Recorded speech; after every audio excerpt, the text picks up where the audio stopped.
मासिक शिवरात्रि का व्रत रखा जाता है। मान्यता है कि कृष्ण पक्ष की चतुर्दशी तिथि को महादेव शिवलिंग के रूप में प्रकट हुए थे। जिस दिन ये घटना घटी थी उस दिन को महाशिवरात्रि के नाम से जाना जाता है। लेकिन तब से हर माह के कृष्ण पक्ष की चतुर्दशी का दिन शिव जी को समर्पित हो गया। इस तरह हर माह आने वाले कृष्ण पक्ष की चतुर्दशी को मासिक शिवरात्रि के नाम से जाना जाने लगा।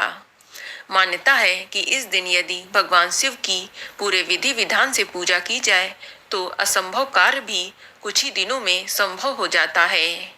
मान्यता है कि इस दिन व्रत रखने से व्यक्ति की सभी मनोकामनाएं पूरी हो जाती हैं और कठिन से कठिन काम भी बन जाते हैं। कुंवारे लोग इस दिन व्रत रखें तो उन्हें मनचाहा जीवन साथी मिलता है और शादीशुदा लोगों के जीवन की हर समस्या दूर हो जाती है। उनके जीवन में सुख और शांति आती है और जिन लोगों के संतान नहीं है उन्हें संतान प्राप्ति का आशीर्वाद मिलता है।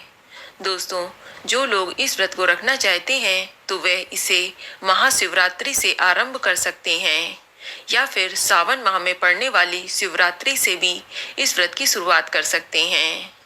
इस व्रत को 1 साल तक करना चाहिए, यानी 12 महीने में पड़ने वाली मासिक शिवरात्रि का व्रत करना चाहिए। जैसे आपने इस व्रत को महाशिवरात्रि से स्टार्ट किया है तो फिर हर माह की शिवरात्रि का व्रत रखकर अगले साल की महाशिवरात्रि पर इस व्रत का उद्यापन कर दें, या आप इस व्रत को हमेशा के लिए भी बिना उद्यापन किए भी रख सकते हैं। दोस्तों, वैसे शिव जी की पूजा प्रदोष काल में करना उत्तम रहता है, लेकिन शिवरात्रि की पूजा निशिता काल यानी अर्धरात्रि में करना सर्वोत्तम माना गया है। यदि आप निशिता काल में पूजा नहीं कर सकते हैं तो सुबह और शाम पूजा जरूर करें। आप मासिक शिवरात्रि व्रत के 1 दिन पहले से ही सूर्यास्त के बाद तामसिक चीजों का त्याग करें। साथ ही इसी दिन से पूर्णतः ब्रह्मचर्य का पालन करना अनिवार्य है और आप 1 दिन पहले दातून या ब्रश भी कर लें। अपने मुंह को अच्छे से साफ सुथरा कर लें। फिर व्रत वाले दिन आप प्रातःकाल सुबह जल्दी उठें और गंगा जल में काले तिल मिलाकर स्नान करें। फिर इसके बाद आप सफेद या हल्के रंग के वस्त्र धारण करें। फिर आप चाहें तो किसी शिव मंदिर जाकर शिवलिंग की पूजा करें, या आपके घर पर शिवलिंग है तो आप उसकी भी पूजा कर सकते हैं। अब आप सबसे पहले व्रत का संकल्प लें। अपने सीधे हाथ में गंगा जल, अक्षत और पुष्प लेकर व्रत का संकल्प लें। आप संकल्प बोलते समय अपना नाम, अपना गोत्र और आपकी जो भी मनोकामना है उसको अवश्य बोलें। फिर हाथ में जो जल, अक्षत और पुष्प है उसे शिव जी के आगे समर्पित कर दें। अब आप सबसे पहले गणेश जी का पूजन करें, साथ ही शिव पार्वती जी का भी पूजन करें। आप शिवलिंग का जलाभिषेक जरूर करें। साथ ही पंचामृत यानी दूध, दही, घी, शहद और शक्कर से भी अभिषेक जरूर करें। इसके बाद पुनः शुद्ध जल से अभिषेक करें। अब आप शिव जी को सफेद चंदन लगाएं, अक्षत अर्पित करें, बेलपत्र, भांग, धतूरा, आकड़े का फूल, समी पत्र जो भी आपके पास है उसे शिव जी को चढ़ाएं। आप शिव जी को सफेद फूल जरूर चढ़ाएं। अब फल और सफेद मिठाई का भोग लगाएं। इसके बाद धूप दीप जलाएं। अब आप वहीं बैठकर एक माला ओम नमः शिवाय या श्री शिवाय नमस्तुभ्यम का जाप करें। आप जाप रुद्राज की माला से करें या हाथ से भी गिनकर आप जाप कर सकते हैं।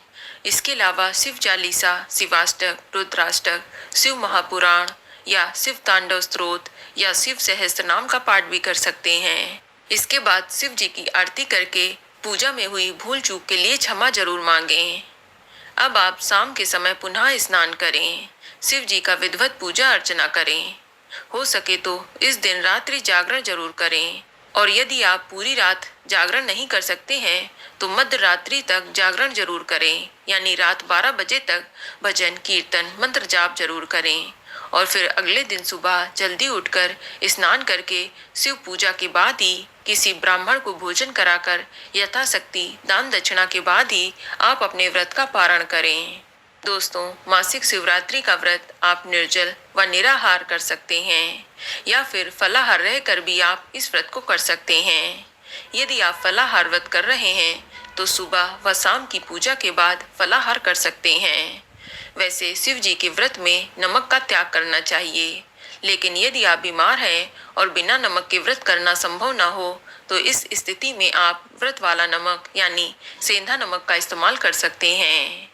आप इस व्रत में जल, चाय, दूध, जूस आदि ले सकते हैं। साथ ही आप कुट्टू या सिंघाड़े के आटे की पूड़ी या पराठा खा सकते हैं।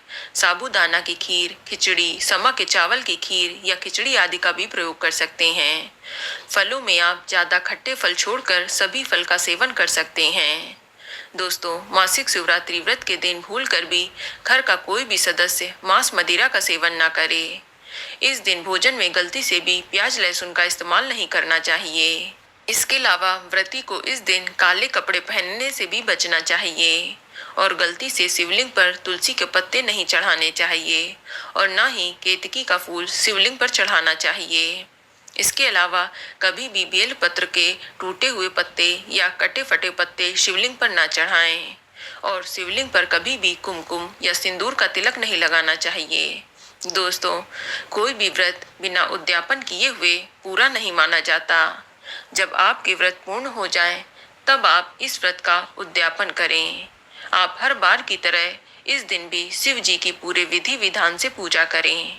इसके बाद उद्यापन के दिन हवन जरूर करें। आपने जिस चीज का भोग लगाया है जैसे खीर आदि, तो आप खीर की आहुति देकर ही अपने हवन को संपन्न करें। आप 11, 21, 51 या फिर 108 बार आहुति दे सकते हैं। आप शिव जी के किसी भी मंत्र जैसे ओम नमः शिवाय, महामृत्युंजय मंत्र या श्री शिवाय नमस्तुभ्यम मंत्र से हवन की आहुति दे सकते हैं। इसके बाद किसी ब्राह्मण को भोजन जरूर कराएं और यदि भोजन ना करा सकें तो आप ब्राह्मण को सीधा अवश्य दें। सीधा का मतलब होता है एक टाइम का भोजन बनाने योग्य अनाज जैसे आटा, दाल, चावल, सब्जी, घी, नमक और कुछ दक्षिणा सहित दान करें। इस तरह से आप अपने मासिक शिवरात्रि व्रत का उद्यापन कर सकते हैं। तो आशा है कि आपको मासिक शिवरात्रि व्रत से जुड़ी ये जानकारी अच्छी लगी होगी।